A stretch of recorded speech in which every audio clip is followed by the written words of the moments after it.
Good evening, kia ora tātou, and welcome to the Unitec Forum for the Future.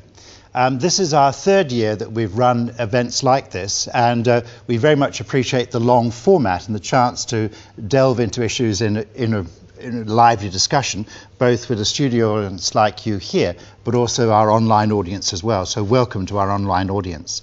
I'm Rod Oram, and I'm your host here in the discussion, but I'd also like to introduce at this point Scott Wilson, who's Associate Head of the School of Screen and Performing Arts here at Unitec, and Scott's our e-host tonight. So over to you. I'll leap in here and then I can do my business and carry on. I'll be your e-host this evening, delivering e-information or e-formation, and I'll stop that now, over the course of the evening. For those of you at home, for our viewer at home, we've got three ways in which you can get in touch with us tonight. You can tweet us, and the tweets will appear on the screen behind our guests. So use the hashtag UnitecFTF, and your tweets will appear as if by magic. You can email us to uftf11@gmail.com with the word written in the subject line, and then I'll appear periodically as if by magic with your emails and enter into the discussion. Or if you're up for a challenge, you can try video Skyping us. So if you want to Skype us, email us at uftf11@gmail.com with the word Skype in the subject line, and we'll take it from there. Thank you. Thank you very much indeed, Scott. And Scott will come back possibly 3 or 4 times during the next hour and a half to give us a flavour of what's happening online. And maybe if we've got an online person wanting to join us by video Skype, we'll try that Technology Highwire Act we haven't had an opportunity to do in the previous sessions. Also, I threw out to some people the challenge that so far our furthest tweeter, as far as I know, was somebody in Hawaii. So I hope we might be able to beat Hawaii tonight in the course of this discussion. Let me very briefly introduce our 5 panelists, although when we start our discussion I'll come back to tell you a bit more about each of them. So I've got John Barnett here, Russell Brown, Peter Thompson, Terry Byrne and David Beatson. Tonight, the subject of reinventing public broadcasting, in a sense, has a connection with the 3 previous evenings in this year's series. The first evening we discussed resilient communities, so it was about how to strengthen life, whether it be social or economic or environmental, in cities like Auckland and around the country. The second week was about Pacific languages. How can we ensure that they flourish here in New Zealand and continue to play a really important role in New Zealand's cultural life? And then the third week, last week, was about enriching Māori entrepreneurship. So we had a very lively panel discussion about the role of that Māori play in the economy, but particularly the entrepreneurial edge of that. So tonight, Reinventing Public Broadcasting is perhaps about our ability to tell stories to each other about what we're up to. And how we come together as communities and as a country. And of course, it's very clear that all the conventional models of public broadcasting are under various forms of strain, and therefore this seems like a really great time to discuss how we might pioneer some new models or avail ourselves of new technology in various ways, so we might be able to have a much richer dialogue through various forms of public broadcasting. So what I asked the panel to think about as a starter was just to give us a little sense of their view of public broadcasting by briefly describing sort of high and low moments that they've run across, either personally or otherwise, in public broadcasting. So I'm going to discuss that first with John Barnett, who's Chief Executive of South Pacific Pictures. John's career in film and television goes back to 1973, and over the last 30 years he's produced many of New Zealand's most memorable films and television dramas. Films such as Whale Rider, of course, and Sione's Wedding, and What Becomes of the Broken Hearted and Foot Flats, for example.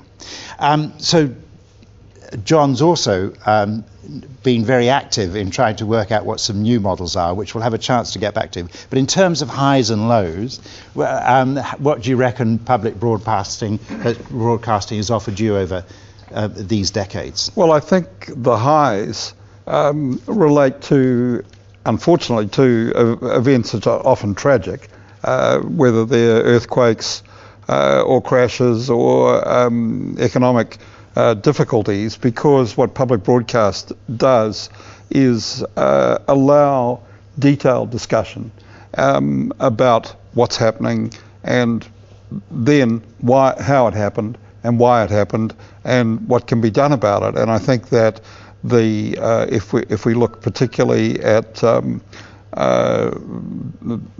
any of the media and in any countries, you see that ability to do something where you don't have to go to an ad break, and where the debate and the discussion can continue.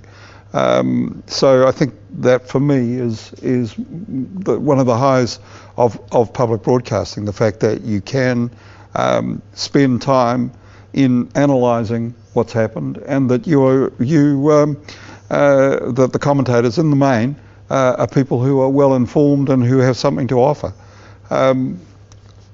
Lows are very few, although I was just saying before we came in, those of you who heard Kim Hill on Saturday morning wrestling with a guest who would not answer the question and would not listen to her at all, and Kim saying,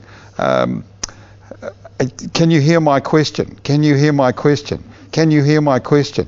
Do you not realise I'm interviewing you? Do you not realise I'm interviewing you? As this woman just ploughed on and on and on. And eventually, Kim saying, I'm sorry, but I'm going to have to hang up on you, which on Saturday morning on national radio is really quite difficult, and there isn't a commercial break to cut to. So that was, one of the disadvantages.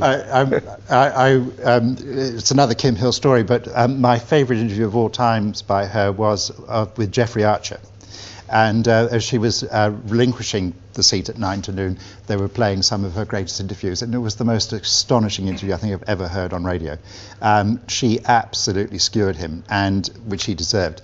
And he rose magnificently to every bait that she laid in front of him. It was quite splendid, I'd have to say. I consider that a high. Russell.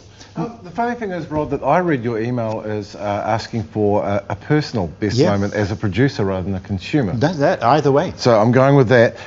Best moment, and I'm not even saying it's the best show we ever did, was last year on Media 7 doing a show on autism in the media, which is very close to my heart because both my boys are on the autism spectrum, and it was nice to be able to get out of a disability show and have people on the autism spectrum on the show discussing the issue like anyone else, and I felt so proud of that show. I felt really happy afterwards. Worst moment, and it was deeply instructive, was the week of Corngate. I was the host of Media Watch on national radio, and it had broken, and I had interviewed a guy called Dr. Russell Poulter from Otago University, who did not at all subscribe to Nicky Hager's contentions, and I undertook the show on that basis, and I dismissed it in a way that I should not have. I was unduly agitated, and I'd had a conversation on the phone with John Campbell himself just before doing the show, and I really wish I'd done it differently, because in some respects I was wrong. I don't think I was entirely wrong, because the absence of Russell Poulter from Nicky's book was a major omission, and I think it weakened the book. But that was one thing. If I could have done it again, I would have done it again. Well, as a fellow journalist, I can really relate to you and with you with those deadline pressures, which get very intense. And I also made the mistake of believing the government. Yes. Because I thought surely the government would not have said there is this second analysis that completely vindicates our actions that we will release on Friday, and it was 5 o'clock on Friday, and it turned out it didn't exist. And I was listening to national radio when that news came over, and my heart sank. Yes. So that was a bad day. Yeah. But going back to the autism one, what you felt came out of that programme that you felt was better and different than might have come out in some other I've got programs? huge respect for the people who make Attitude, the disability program on TVNZ, and we actually did something with them this week, as me as a disability dad.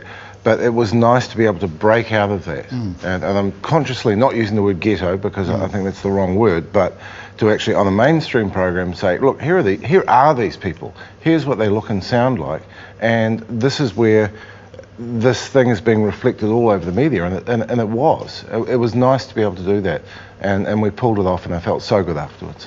Thank you. Russell touched on a couple of his very important contributions to broadcasting, not just as host of TVN7's Media 7 programme, but also the founding host of Radio New Zealand's Media Watch. He's also a member of the Trust Board of New Zealand On Screen, and is owner of the public address group blog site, home to his own blog, Hard News, and has the distinction of being the first blogger to win a Qantas Media Award. So you sort of established blogging. Last ever award. Anyway, you at least performed a really important function there of establishing blogging as worthy of awards in journalism alongside conventional mainstream media. Thank you.